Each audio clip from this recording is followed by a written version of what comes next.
आणि मंचाच्या समोर बसणाऱ्यांना देखील माझी विनंती आहे की हा इतका नाजूक विषय आहे आणि या विषयाला मध्ये मध्ये एकदा मी गेलो आणि त्यात जर एखादी रिंगटोन वाजली मोबाईलची किंवा मधात जर कुणीतरी बोलायला लागलं, कुणीतरी उठून इकडं तिकडं जायला लागलं तर मग माझं अवधानाचं विचलन होतं. त्यामुळे आपल्या सगळ्यांना विनंती आहे की आपण आपले मोबाईल सायलेंट मोडवर ठेवा. 1 तास मी या विषयाच्या अनुषंगाने बोलणार आहे. आणि दुसरी गोष्ट अशी की आपण मध्यंतरी पाणी देऊ नका, चहा देऊ नका, मध्यंतरी कुठल्याच प्रकारचा डिस्टर्ब होणार नाही.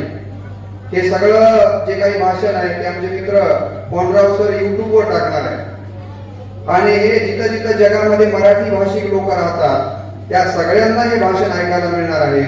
त्यामुळे मध्यंतरी कुठल्याच प्रकारचा डिस्टर्ब होणार नाही. तुम्ही तिथं तुम्ही शांत व श्री हौगी स्वामी महाविद्यालय उदगीर यांच्या संयुक्त विद्यमाने शिरूर दानापूर या गावामध्ये बहिशाल व्याख्यानमालेचं हे दुसरं पुष्प या ठिकाणी संपन्न होतंय. या कार्यक्रमासाठी अध्यक्ष म्हणून उपस्थित असलेले या गावचे सरपंच आदरणीय केशवरावजी, ज्यांच्यामुळं गेल्या 8 दिवसापासून मी इथं उपस्थित व्हावं असा ज्यांचा आग्रह होता. आपल्या गावाला एक शैक्षणिक क्षेत्रामध्ये मोठी ओळख करून ज्यांनी दिलेली आहे ते श्री हौगी स्वामी महाविद्यालयाचे प्रभारी प्राचार्य, आमचे मार्गदर्शक आदरणीय डॉक्टर आप्पाराव काळगापुरे सर, या बहिशाल व्याख्यानमालेचे मुख्य संयोजक, महाराष्ट्रातले विचारवंत, समीक्षक आणि उत्कृष्ट वक्ते, ज्यांच्या नावामध्ये दत्ता हरी असं आहे.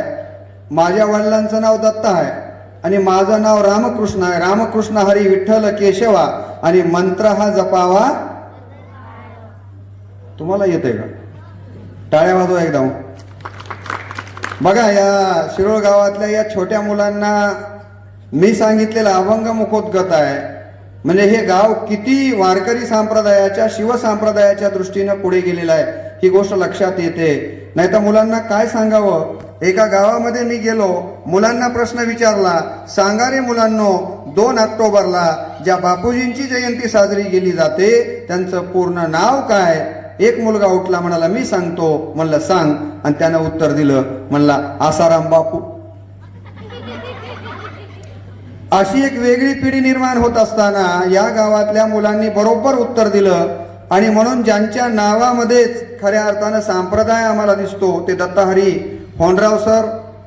या कार्यक्रमाच्या निमित्तानं ज्यांना मी प्रत्यक्ष वर्गामध्ये शिकवलंय आणि आज श्री हौगी स्वामी महाविद्यालयाला उपप्राचार्य म्हणून कार्यरत आहेत, हिंदी विभाग प्रमुख म्हणून कार्यरत आहेत, ते माझे विद्यार्थी उपप्राचार्य नामदेव यमेकर सर डॉक्टर.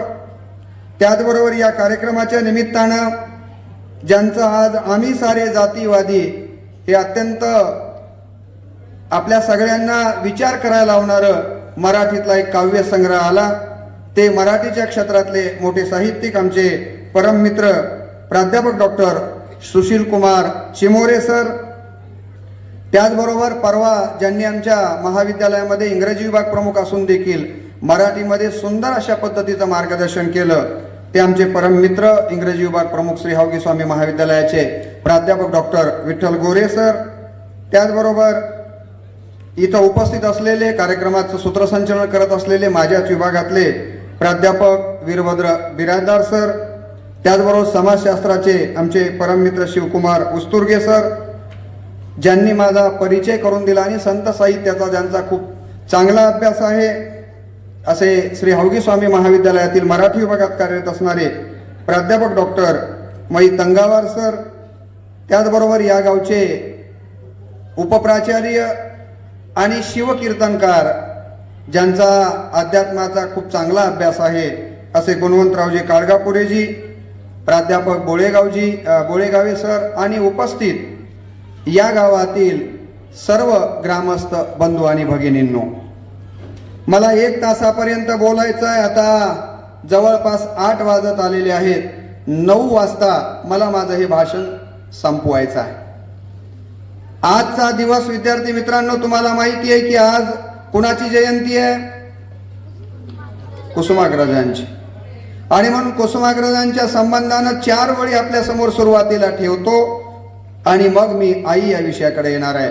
सुरुवातीलाच मी मराठीतले ज्ञानपीठ पुरस्कार प्राप्त असलेले आणि ज्यांनी गरजा जय जयकार, मला वाटतंय महाराष्ट्र जय जय महाराष्ट्र माझा, अशा प्रकारचं गीत ज्यांनी लिहिलं आणि त्याचबरोबर या देशाला स्वातंत्र्य मिळून 50 वर्ष झाले होते त्यावेळेला त्यांनी एक कविता लिहिली, जी कविता खरोखरच आपल्या सगळ्यांना चिंतन करायला लावणारी आहे आता स्वातंत्र्याच्या अमृत महोत्सवामध्ये देखील. त्या कवितेतल्या 4 ओळीनं कुसुमाग्रजांचं स्मरण करतो आणि आई या विषयाकडे येतो. कुसुमाग्रज म्हणतात, 50ची उमर गाठली अभिवादन मज करू नका. 50ची उमर गाठली अभिवादन मज करू नका. मीच विनविते हात जोडोनी वाटवाकडी धरू नका. या देशातली स्वातंत्र्य देवी आपल्या सगळ्या भारतीयांना विनंती करते. काय विनंती करते? मीच विनविते हात जोडोनी वाटवाकडी धरू नका. लाख लाख जण माझ्यासाठी मेले जळले विसरू नका. लाख लाख जण माझ्यासाठी मेले जळले विसरू नका. सुजनासा पण कुजन मातता हत्यार हातामध्ये धरा. सौजन्याच्या बुरख्याखाली सौजन्याच्या बुरख्याखाली शेपूट घालून पळू नका. मीच विनविते हात जोडोनी वाटवाकडी धरू नका. मीच विनविते हात जोडोनी वाटवाकडी धरू नका. एवढ्याच ओळींनी मी कुसुमाग्रजांचं स्मरण करतो आणि मला दिला गेलेला जो विषय आहे तुम्हा सगळ्यांना माहिती आहे, तो म्हणजे आई. माझ्या माता भगिनी इथं बसलेले ग्रामस्थ बरेच शेतकरी बांधव इथं उपस्थित आहेत आणि म्हणून या मंचावरून बोलत असताना मी काही महाविद्यालयातल्या स्टँडर्ड भाषेमध्ये न बोलता माझ्या मायांच्या लक्षात येईल, माझ्या बापांच्या लक्षात येईल अशाच भाषेमध्ये तुम्हाला आई समजेल अशा पद्धतीने सांगणार आहे. तुम्हा सगळ्यांना माहिती आहे की आपल्या देशामध्ये 5000 वर्षापूर्वी हिंदू धर्मानं किती देव सांगितली? सरपंच साहेब, हिंदू धर्मानं किती देव सांगितली? सरपंच साहेब सुद्धा हुशार आहेत. त्यांनी सांगितलं 33 कोटी. कोटी या शब्दाचा अर्थ होतो प्रकार. कोटी म्हणजे करोड नाही.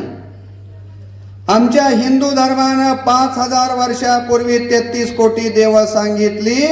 पण आता जर शिकणाऱ्या विद्यार्थ्यांनी, आताच्या युवा पिढीनं जर आम्हाला विचारलं आमच्या हिंदू धर्मानं किती देव मानली म्हणून, तर मला असं वाटतं की आता विज्ञान आणि तंत्रज्ञानाच्या या युगामध्ये तुम्ही 33 कोटी म्हणू नका, तर आता मुलांना आपण सांगितलं पाहिजे की आमच्या हिंदू धर्मानं 5 देव मानली. किती देव मानली मुलांनो? किती? 5 देव सांगितली. त्यातला पहिला देव सांगितला मातृदेवो भव. दुसरा देव सांगितला पितृदेवो भव.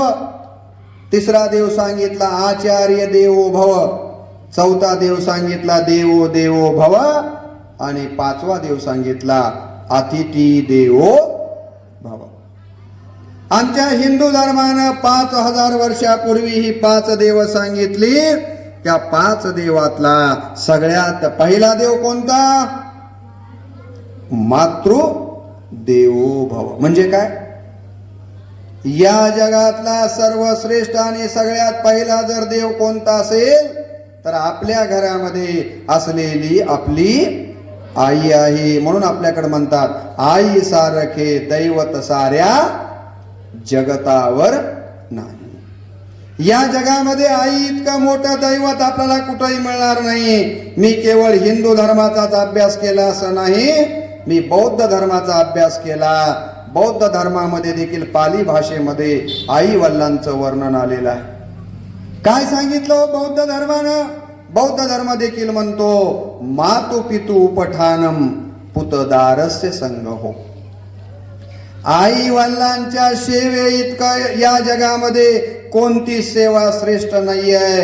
आणि म्हणून आपण आपल्या आयुष्यामध्ये बाकी कुठली सेवा करा न करा, पण आपल्या आई वडिलांची आपण सेवा केली पाहिजे, असं कोण सांगितलं? बौद्ध धर्मानं सांगितलं. मी इस्लाम धर्माचा अभ्यास केला. मोहम्मद पैगंबराने कुराणामध्ये काय सांगितलं बघितलं.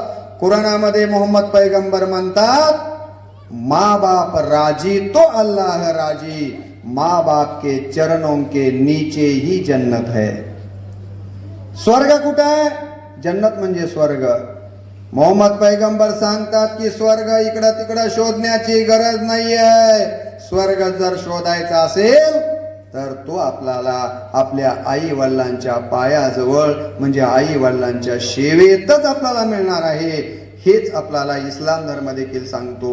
ख्रिश्चन धर्मानं देखील तेच सांगितलेलं आहे. म्हणून इथं बसलेल्या सगळ्या माझ्या मायबापांना विनंती करायची आहे, तुम्ही पंढरीच्या पांडुरंगाच्या दर्शनाला पंढरपूरला गेला नाही तर पंढरीचा पांडुरंग तुमच्यावर रागावणार नाही. तुम्ही शिखर शिंगणापूरला सबसे बडा देव त्या महादेवाच्या दर्शनाला गेला नाही तर आमचा हा भोळा शंकर तुमच्यावर रागावणार नाहीये. तुम्ही शिर्डीला साईबाबाच्या दर्शनाला गेला नाही तरी काही फरक पडणार नाही. तिरुपतीला जायचं तर काही कारणच नाही, कारण तो आपल्या गरिबाईचा देवच. माणसं तिरुपतीला जातात, डोक्याचे केस त्या पायलीमध्ये आरपार करतात, गावात मिरवत फिरतात. म्हटलं पाटील कुठं गेलते? म्हणला गेलतो तिरुपतीला. मायबाप काय करतात? आहेत की जनावराच्या गोट्यात. मायबाप काय करतात? आहेत ना वृद्धाश्रमामध्ये. मला आपल्याला विनंती करायची आहे, माझ्या डाव्या बाजूला कुणाचं मंदिर आहे? कुणाचं? हनुमंतरायाचं मंदिर नाही असं एकही गाव, एकही वाडा आणि एकही तांडा तुम्हाला बघायला मिळणार नाहीये. असा हनुमंतांसारखं नररत्न जन्माला घातलं. कुणा घातलं हो? अंजनीच्या तपासाठी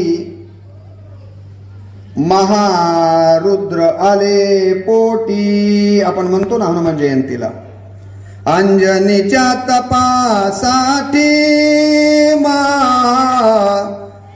रुद्र आले पोटी, महारुद्र आले पोटी, रुद्र आले पोटी. अंजनी सारखी आई होती म्हणून हनुमंतरायांसारखं रत्न जन्माला आलं. आणि म्हणून आमची संस्कृती सांगते या जगातला सर्वश्रेष्ठ देव, या जगातला पहिला देव जर कोण असेल तर ती आपल्या घरातली आपली आई आहे. माणसं पंढरपूरला जातात पांडुरंगाच्या दर्शनाला. खूप अशी मोठी रांग लागलेली असते. त्या गोपाळपुऱ्यापर्यंत रांग लागलेली असते. मायावा दर्शनाला खूप लांब रांग असताना तिथं तो वाट बघत असतो. आता केव्हा मला पांडुरंगाचं दर्शन मिळेल आणि केव्हा एकदा मी डोळे बघून पांडुरंगाला बघेन. पण मला या निमित्तानं आपल्याला विचारायचंय की ज्या पांडुरंगाच्या दर्शनासाठी तुम्ही गोपाळपुऱ्यापर्यंत 1-1.5 किलोमीटर त्या रांगेमध्ये उभे आहात, कुणाचं दर्शन घेण्यासाठी? पांडुरंगाचं. पण त्या रांगेमध्ये उभ्या राहिल्या थोडे डोळे बंद करायचे आणि मनाला प्रश्न करायचा, अरे यार मी कुणाच्या दर्शनाला आलोय? मी पांडुरंगाच्या दर्शनाला आलोय. हो, ते पांडुरंग विटेवर कशामुळे उभं राहिले? पुंडलिकांसाठी पांडुरंग विटेवर उभे राहिले. अरे पुंडलिकाने काय केलं म्हणून विठ्ठल विटेवर उभे राहिले? त्यांनी आई वडिलांची सेवा केली म्हणून उभे राहिले. आणि मग आपल्या मनाला प्रश्न विचारायचा की पुंडलिकाच्या आई वडिलांच्या सेवेमुळे द्वारकेचा राणा जर इथे विटेवर येऊन उभा टाकला असेल आणि त्याचं दर्शन जर मला घ्यायचं असेल तर मी माझ्या आई वडिलांची सेवा करतोय का मी माझ्या आई वडिलांची वाटणी करून घेतली आहे? का मी माझ्या आई वडिलांना जनावराच्या गोट्यामध्ये ठेवलंय, का मी माझ्या आई वडिलांना वृद्धाश्रमामध्ये पाठवलंय. उघड डोळे बंद करायचे, मनाला प्रश्न करायचा.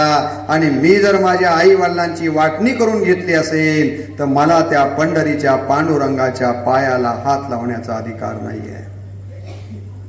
उलट त्या पांडुरंगाच्या पायाला हात लावला तर पांडुरंग मनातून शिव्या देईल, भडव्या कशाला आलास इथं, माझा पाय अपवित्र करायला.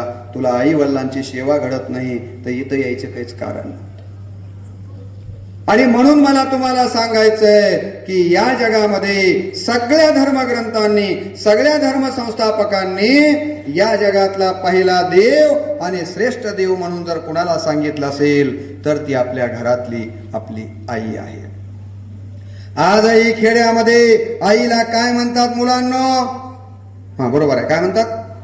काय म्हणतात? मायची आई झाली, आईची मम्मी झाली, मम्मीची मॉम झाली आणि आता मॉमची मम. एखाद्या अशिक्षित आईला जरी तिच्या लेकरानं मम म्हणलं की तिला ग्रॅज्युएट झाल्यासारखं वाटतं. पण आमच्या बहिणाबाई चौधरी म्हणतात, गोरे सर, आमच्या बहिणाबाई चौधरी म्हणतात की माय म्हणताना अंतकरणातून एक प्रेम, एक जिव्हाळा. तुम्ही घरी जाऊन म्हणून बघा, माय म्हणताना अंतकरणातून एक जिव्हाळा, एक प्रेम. माय म्हणताना ओठाला ओठ चिटकतात, थोडासा थुंका लागतो, एक वात्सल्य, एक प्रेम निर्माण होतं जे दुसरी काही म्हणल्यानं होत नाही. बहिणाबाई म्हणाल्या, मायेला माय म्हणता ओठाला ओठ भिडे, चुलतीला काकी म्हणता किती अंतर हे पडे. जीजीला जीजी म्हणता झाला जीवेला निवारा, सासूला सासू म्हणता गेला तोंडातून वारा. बऱ्याच सुना हसल्या बघा तिला हे ऐकल्याबरोबर.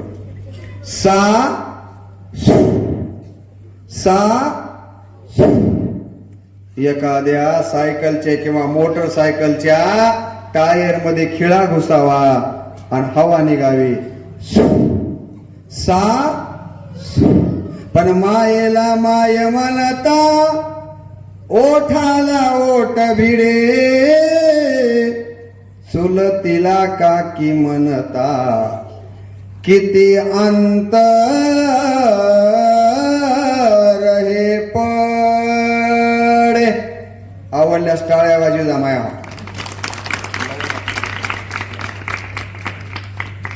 असा माय शब्द आहे. या माय शब्दाचा विग्रह मी केला. मा म्हणजे मातृत्व, य म्हणजे यज्ञ. मातृत्वाचा यज्ञ जिच्या ठिकाणी सदोदित सुरू असतो तिला आपण माय असं म्हणतो. शब्द म्हणलाय आई. आ म्हणजे आत्मा, ई म्हणजे ईश्वरत्व. ईश्वरत्वाचा आत्मा जिच्या ठिकाणी वास करतो तिला आपण काय म्हणतो? आई. शब्द बनलाय मंदिर. उगाच बनलेला नाही शब्द. मंदिर म्हणजे काय बघा, म म्हणजे मंगलमयता, दी म्हणजे दिव्यता, र म्हणजे रमणीयता. मंगलमयता, दिव्यता आणि रमणीयता जिथं वास करते त्याला आपण मंदिर असं म्हणतो. असे मला 100 शब्दाचे विग्रह आहेत. या पुस्तकात मी शब्दाचे विग्रह सांगितलेले आहेत. शेवटी मी काळगापुरे सरांना, याच्यावर मी आईवरच लिहिलेलं आहे, बापावर लिहिलेलं आहे, गुरुवर लिहिलेलं आहे, संत साहित्यावर, बऱ्याच विषयावरती लिहिलेलं हे पुस्तक मी नंतर त्यांना देणार आहे. तर शब्द बनलाय माय. माय पासन आपण मम पर्यंत येऊन पोहोचलो. आई कुणाला म्हणावं? आई कुणाला म्हणावं? मला सांगा तुम्ही, आई कुणाला म्हणावं? मी अनेक ठिकाणी विचारतो आई कुणाला म्हणावं, तर बरेच लोक म्हणतात जी बाळाला जन्म देते तिला आई म्हणावं. संतांना विचारला आई कुणाला म्हणावं, संत म्हणतात केवळ बाळाला जन्म देते तिला आई म्हणता येत नाहीये. तर आईची व्याख्या संत ज्ञानेश्वर माऊलींनी ज्ञानेश्वरीमध्ये दिलेली आहे. काय म्हणतात बघा, आणि अंगा जीवाची करोनी संपत्ती वेंचोनी करी बाळाची पाळती, परी जीवे उबगणे हे स्थिती, न पाहे माय. काय सुंदर व्याख्या आहे. काय म्हणतात माऊली? आता मी सरळ सरळ अर्थ तुम्हाला सांगतो. माऊली म्हणतात माय तिला म्हणावं, आई तिला म्हणावं. जिनं आपलं शरीर तर लेकरावून ववाळून टाकलंयच हो, पण जिनं आपला जीव सुद्धा लेकरावून ववाळून टाकलाय तिला आई म्हणावं, तिला आई म्हणावं. आणखी सोप्या भाषेमध्ये सांगू का? इकडं लेकराच्या पायामध्ये टचकन काटा टोचावा आणि तिकडं माईच्या डोळ्या वाटणं घळकन पाणी यावं. संत तिला आई म्हणतात. नाहीतर रडत मागे सांडे पोर, ती काय थोर माऊली. संत म्हणाले मॅचिंगची साडी घातली, मॅचिंगचाच ब्लाऊज आहे, मॅचिंगची चप्पल आहे, मॅचिंगची टिकली आहे. मी नेहमी विनोदाने सांगतो होनराव सर, काळा कलर केसांना, पांढरी पावडर तोंडाला, नेल पॉलिश नकांना, लिपस्टिक ओटांना, कळे नाही बायको आहे की रंगाचा कारखाना. सगळं काही मॅचिंग केलंय. ते काय, ते काहीतरी अडकित की त्या ह्याच्यात काकामध्ये पर्स अडकेली, उंच टाचाचा चप्पल घातलाय आणि मम्मी टक टक टक करत निघाली. लेकरू माग पडायले, रडायले, पण त्याच्याकडे तिचं लक्ष नाहीये. आणि थोड्या वेळानंतर ती मम्मी त्या बाळाला उचलून घेते, जवळ घेते आणि असा जवळ घेऊन त्या लेकराला पापा घेणार, मुका घेणार. तेवढ्यात म्हणते नग माय, पप्पी घेतली तर माझ्या ओठाची लिपस्टिक खराब होईल. जिला लेकराच्या पाप्यापेक्षा लिपस्टिकची चिंता वाटते, संत काळगापुरे सर तिला आई मानायला तयार नाहीये. मी म्हणत नाही. रडत मागे सांडे पोर, ती काय थोर माऊली. मग आई कोण आहे? आताच तुम्हाला सांगितले की आणि अंगा जीवाची करोनी संपत्ती, वेंचोनी करी बाळाची पाळती, परी जीवे बघण हे स्थिती न पाहे माय. पुढचं तुम्हाला सांगतो. आपल्या संस्कृतीमध्ये पहिला देव कुणाला मानलंय? कुणाला? कुणाला? पाहिले तर हुशार आहे तो पाटील. कितीपर्यंत शाळा आहे गावात? किती? गोष्ट आवडते? सांगू काय तिथे गोष्ट? तुम्ही मोठ्या माणसांनी जरा माफ करा, टाळ्या वाजवा. बरं, तुमच्याकडे कॉप्या चालतात का? कॉप्या कॉपी करून लिहिणं. आमचा नांदेड जिल्हा जरा बदनाम आहे. तुम्हाला सांगतो कॉपी करायची नाही. या गावातली मुलं हुशार आहेत. आता गोष्ट ऐकायची. बैठे बैठे सावधान बघा इकडं. मुलांनो, एका माणसानं 10वीला कॉपी केली, 12वीला कॉपी केली, BA ला कॉपी केली, MA ला कॉपी केली आणि कॉपी करूनच काय झाला? शिक्षणाधिकारी झाला. काय झाला? आता कॉपी करून शिक्षणाधिकारी झाला. शाळा तपासायला आला आणि गणिताचा पिरियड चालू होता. वर्गामध्ये येऊन त्या कॉपी केलेल्या शिक्षणाधिकाऱ्याने मुलांना विचारलं, सांगा रे मुलांनो, एक विमान तासी 1000 किलोमीटर जात तर माझं वय काय? पोरं म्हणले असलं गणित कव्वाच आपल्याला वाचायला मिळालं नाही. ते गणिताचे शिक्षक सुद्धा चक्रावून गेले. म्हणले आता ह्याचं उत्तर काय येईल? कारण कॉपी करून आलेला होता, अधिकारी होता, त्याला प्रश्नही विचारता आला नाही. पुन्हा त्यांनी दरडावून विचारलं, सांगा रे मुलांनो, एक विमान तासी 1000 किलोमीटर जातं तर माझं वय काय?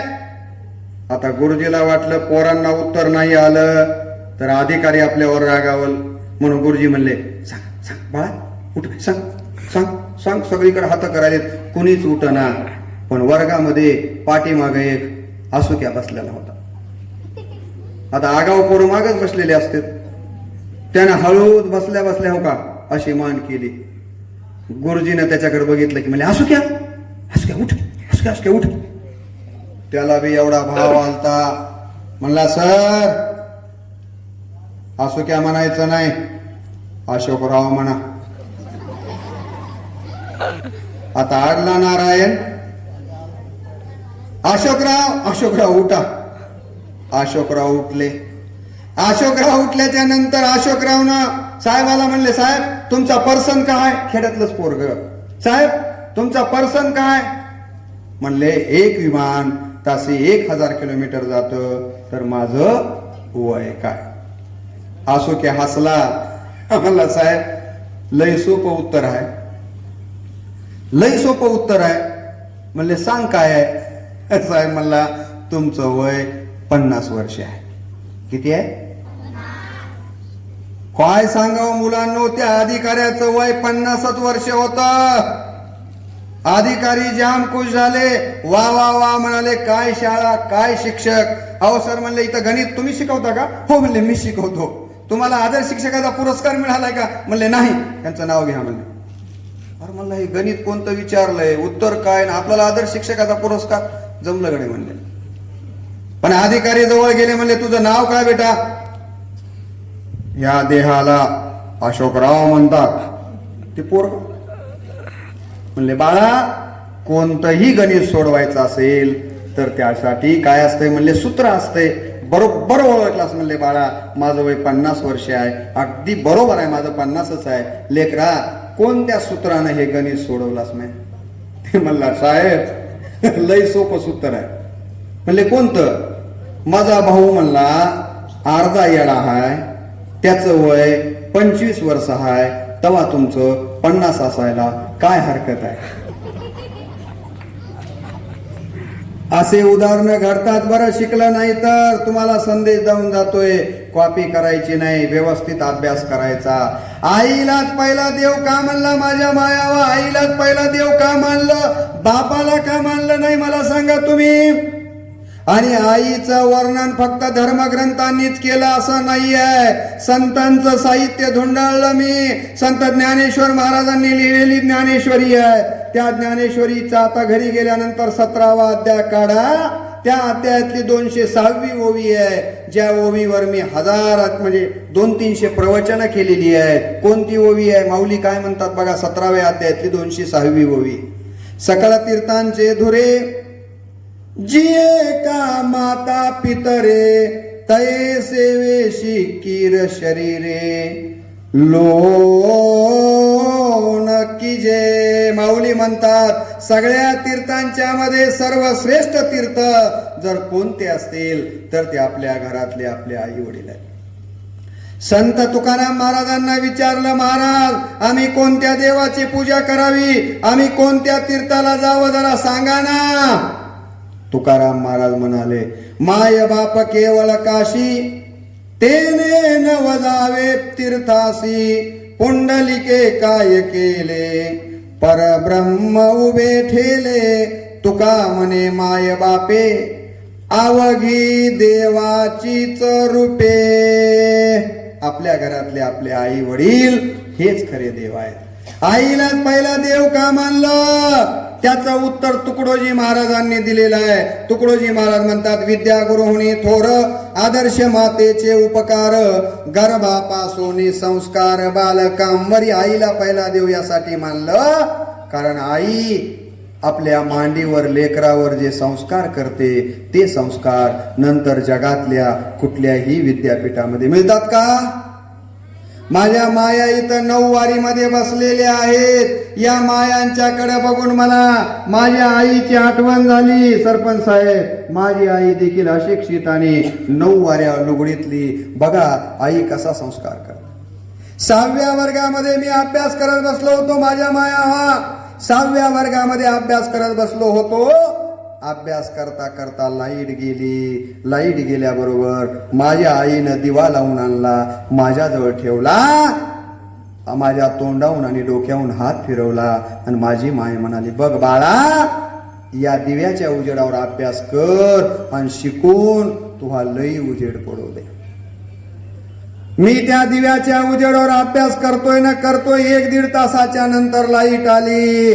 लाईट आल्याबरोबर माझी माय माझ्या जवळ आली. तिनं माझ्या तोंडाहून आणि डोक्याहून हात फिरवला. लाईट आल्याच्या नंतर पुन्हा जवळ येऊन म्हणली, बघ बाळा, माझ्या लेकरा शिकलेल्या माणसाचा उजेड या लाईटीच्या बल्बासारखा फक पडतय माय, आणि नाही शिकलेल्या माणसाचा उजेड या दियासारखा कमीच राहतय रे लेकरा. तवा तू लई शिक आणि शिकून तू या लाईटीच्या बल्बासारखा फक उजेड पडू दे. माझ्या आईनं 6व्या वर्गामध्ये जो मला शिक्षणाचा मंत्र दिला, आपल्याला काळगापुरे सरांना आणि सगळ्या प्राध्यापकांना माहिती आहे, त्या माझ्या आईच्या मंत्रानं आज मला महिन्याला 3,63,000 रुपये पगार मिळतो. आता कालचा डीए धरला तर जवळपास 3,69,70,000 रुपये महिन्याला पगार मिळतो. माझी